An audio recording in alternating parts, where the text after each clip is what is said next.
E aí, monstrinho? Vamos estudar um pouco de biologia, mais precisamente o grupo dos vegetais.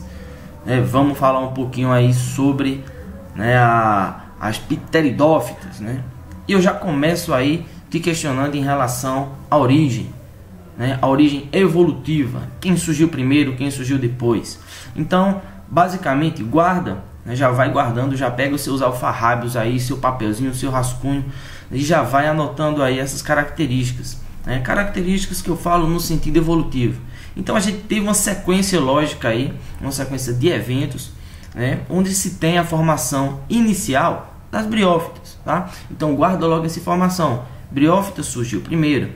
Inicialmente veio as pteridófitas, depois os gimnospermas e por último as angiospermas. Mas aí quem é quem, como se deu essa passagem evolutiva? Calma que a gente vai ver isso aí direitinho, cenas dos próximos capítulos, valeu? Então, dando aí já uma pesquisada em relação a gêneros, a espécies. Hoje no Brasil se tem aí catalogado cerca de 121 gêneros e 1176 são espécies. E aí, dessas 1176, 450 aí são endêmicas, ou seja, somente ocorre em determinada área ou região geográfica. Tranquilo? Então, as plantas pteridófitas, elas possuem aí um imenso valor ornamental. Então é bastante comum você encontrar aí o seu vizinho ou até mesmo na casa dos seus familiares, o seu muro lá, ou então o seu quintal repleto aí de samambaia, repleto aí de avenca, que são aí um dos principais representantes desse grupo. Beleza? Então, minha vozinha vai aparecer falando um pouco quando a gente tratar de gimnospermas. Por que eu falei da minha vozinha? Porque a minha vozinha também gosta de plantas ornamentais. E como já dizia aí um grande professor de biologia, a sua vozinha vai ter sim algumas plantinhas aí, e dentre elas pode apostar que tem uma pteridófita no meio. Beleza?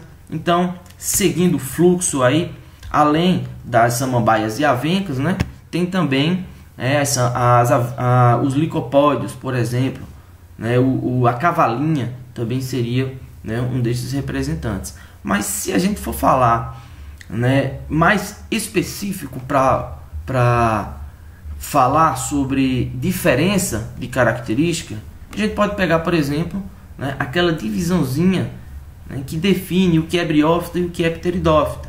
Então, em relação aos vasos condutores, a gente tem plantas avasculares, que no caso incluem aí as briófitas, os musgos, e as vasculares ou traqueófitas, tá? Então, de onde é que vem aí essa nomenclatura? Basicamente, vai ser aquilo que tem vaso condutor e aquilo que não tem vaso condutor. Então, plantas vasculares possuem vasos condutores. Condutores de quê? De sais e de nutrientes para a planta. A planta agora ela vai ter um porte arbóreo maior. E aí nessas vasculares se encontram aí as pteridófitas, gimnospermas e angiospermas. Beleza? Quando a gente vai falar aí em relação às estruturas reprodutivas, nós temos outra divisãozinha também bem básica. Então, eu vou jogar as duas imagens aí para você ter uma noção, tá bom? Então, guarda essa informação. Lá vai a imagem. Então, se liga na imagem. Na imagem está mostrando para você o que eu falei anteriormente sobre vasos condutores e sobre aí a relação com as estruturas reprodutivas. Então, nessa situação aí da figura 2, a gente tem a divisão das criptógamas, que abarcam aí as briófitas e pteridófitas. E em relação às plantas fanerógamas, a gente tem as gimnospermas e as angiospermas aí já com o desenvolvimento do seu fruto. Tranquilo? Então, vamos ver cada uma delas, vamos destrinchar cada uma delas, porém, vamos hoje dar atenção ao grupo das pteridófitas. Valeu? Então, plantas pteridófitas vasculares e sem sementes, tá? Vão habitar aí locais úmidos e com pouca sombra. Beleza? Outra coisa, as plantas pteridófitas já desenvolveram raiz, caule e folha. E vamos ver como fica essa divisão e como é o formato dessas folhas, né, desse caule e dessa raiz, tá? Outra coisa, aparecimento, aí a gente vai ter o aparecimento, né, desses vasos condutores, e esses vasos condutores são denominados xilema e floema, transporte de nutriente e substâncias importantes aí para o desenvolvimento dessa planta. Uma coisa interessante também que você pode pesquisar, você vai encontrar aí hoje, é a questão relacionada com a retirada do CO2, né, que as pteridófitas inicialmente fizeram esse super, hiper e mega trabalho para a gente. E aí o ser humano vai, né, e devolve tudo de novo, queimando e fazendo aí a emissão desses gases do efeito estufa. Então as pteridófitas, elas fizeram esse papel, tanto que diminuíram a temperatura do planeta e fizeram com que se formassem aí as geleiras. E aí o que é que está acontecendo hoje? Essas geleiras, elas estão derretendo novamente e o planeta está aí esquentando, e a gente aqui no Nordeste, né, tá se gabando, tá? Seguindo aqui em relação às características, então, outra coisa que é super importante, que fique bem claro na cachola de vocês: não produzem, pteridófita não vai produzir flor, nem fruto, nem semente, beleza? Outra coisa, né, a evidência aí, aliás, há uma eficiência, né, na distribuição, né, desses nutrientes, visto que isso só foi possível porque houve aí o aparecimento de tecidos de sustentação, tanto que essas plantas hoje elas já têm um porte diferenciado se compararmos com as briófitas. As briófitas, elas não tinham esses tecidos de sustentação, são plantas de pequeno porte. Como é que você vai ter aí, por exemplo, no bioma que a gente chama aí de tundra, só neve, como é que a gente vai ter aí o desenvolvimento aí de uma planta de grande porte? Esse musgo, por exemplo, se a gente pensar numa briófita, como é que ele vai desenvolver tecido de sustentação? A água está congelada, ele precisa de água. Então fica complexo a coisa, fica frenética a coisa. Então pteridófita teve o aparecimento aí, o surgimento de tecidos de sustentação que vai proporcionar, né, aí um médio e o grande porte dessas espécies, desse grupo de plantas. Outra coisa, quando eu falei para vocês, guarda a ideia de plantas criptógamas, na verdade a gente inclui briófita e pteridófita dentro aí, né, das criptógamas. Ele fala em relação aos órgãos sexuais, né, ou seja, de sua evidência. Quando a gente fala de plantas criptógamas, a gente fala de órgãos sexuais que não estão tão evidentes, né? Eles não estão aí visíveis. Apesar de que o nome criptógama, a denominação criptógama, está entrando aí em desuso, né? O pessoal que trabalha em específico com essa área, né, alega que ele não faz parte de um clado verdadeiro. Beleza? Então vamos seguir aí o nosso fluxo com o pteridófita. Se eu jogar aqui, né, você está imaginando aí como danado é uma pteridófita, como deve ser a anatomia da folha, como deve ser, né, esses tecidos de sustentação. Quase não sai, gente. Hoje eu tô com a síndrome da gagueira aqui, pela mãe do guarda. Então vamos lá, vou mostrar a imagem para vocês, né, de uma samambaia bem bacaninha.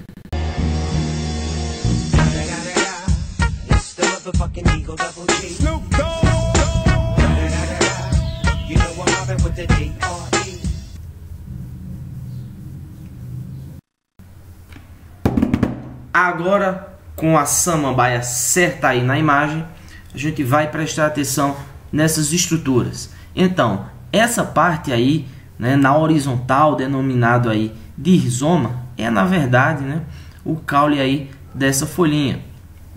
Então essa parte que você está vendo, a folha completa, ela vai levar consigo, né, os seus esporófitos.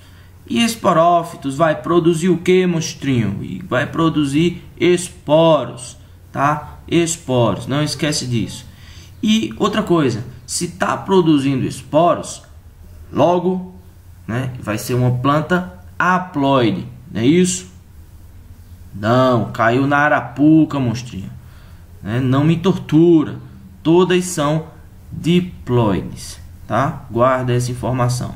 Então, se você é um cara curioso, né, tiver aí uma samambaia por perto, vai lá na casa da sua avó, né, pega lá o rango e depois você vai lá e procura aí, futuca na folha e vê se você acha uma samambaia. Achou a samambaia? Levanta aí essa folha, levanta e olha o que é que você vai encontrar, tá? Você vai perceber que tem umas bolinhas vermelhas aí.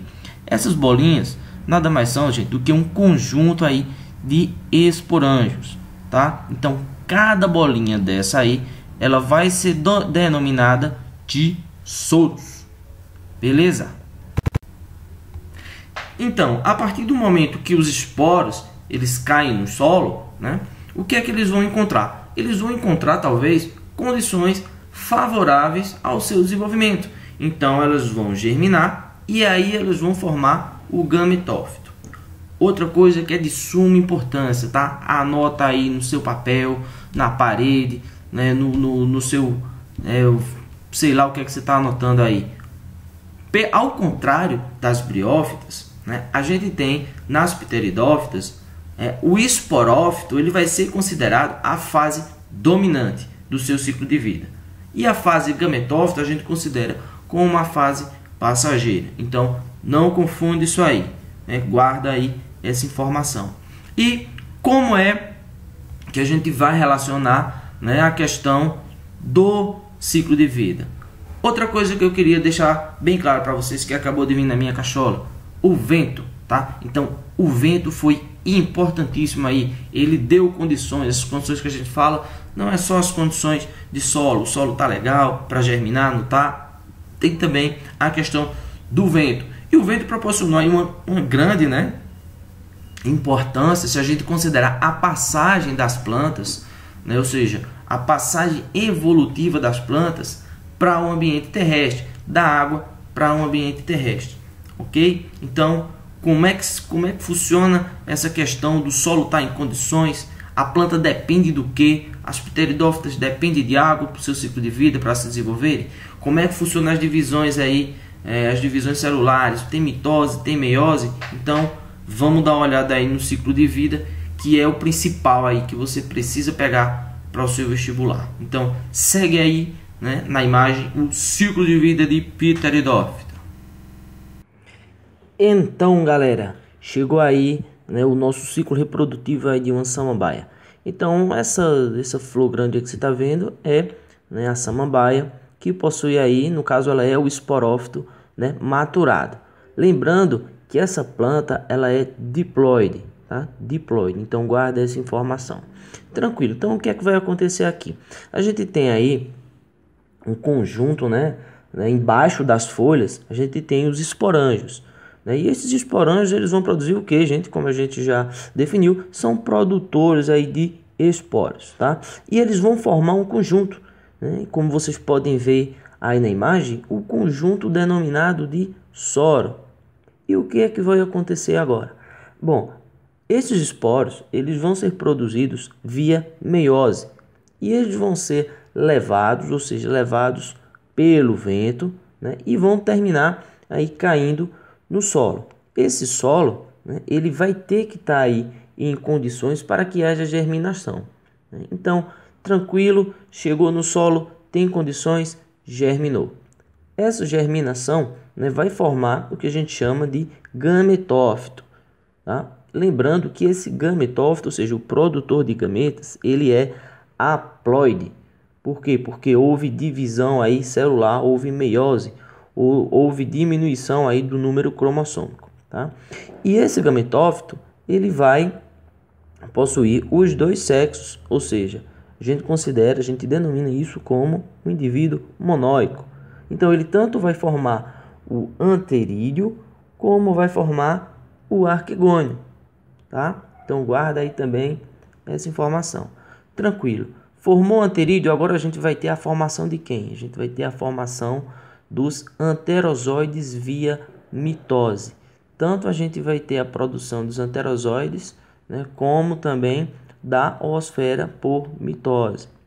Então, o que é que aconteceu aí? Durante essa fase, para que o anterozoide ele possa fecundar, né, no caso, de fato, a oosfera, eles também dependem um pouco da água.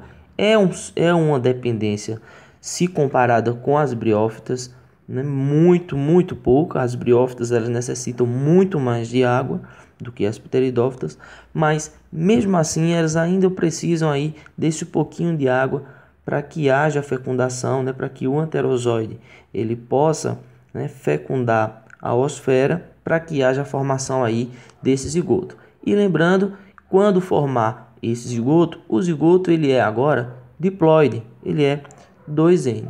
Consequentemente, vai ter aí a formação do esporófito jovem e começa todo o leriado novamente. Beleza? Fechando aí o ciclo das pteridófitas, mais precisamente, né, o ciclo da samambaia. Então, moçada, não tem para que estresse em relação ao estudo do ciclo de vida aí de pteridófita, mais precisamente das samambaias. Em relação, né, à formação do gametófito, lembra que tem uma particularidade em relação à briófita. Pteridófita a gente vai ter a formação dos dois gametas, gametas masculinos e gametas femininos. Logo, ele vai ter a formação, né, de órgãos reprodutores masculinos e órgãos reprodutores femininos. Né? No caso, o anterídeo ele vai formar os gametas masculinos via mitose, tá? Denominado anterozoides. E o arquegônio, também via mitose, né, vai formar a oosfera, que é representada aí, que representa o gameta feminino. Tranquilo? Lembrando que nesse finalzinho a gente necessita de água, tá? Não é uma quantidade de água se comparada, né, com o ciclo de vida de briófita. Briófita precisa de muito mais água para poder, né, completar o seu ciclo, mas para ciclo de vida de pteridófita também podemos considerar ela como dependentes de água. E aí teve a fecundação, formação do zigoto 2N, ou seja, diploide, formação do esporófito jovem. Tranquilo? Finalizamos aqui esse estudo aí em relação às pteridófitas. Vamos aí dar continuidade ao estudo, né, desse reino plantê e dos principais assuntos que abordam aí o tema das plantas, tá? Foi um prazer fazer essa videoaula para vocês, espero que tenha ajudado, tá? Não esquece aí de entrar aí no nosso canal e se inscrever no nosso canal, tá? Valeu, gente, obrigado, falou, monstrinhos, e até mais.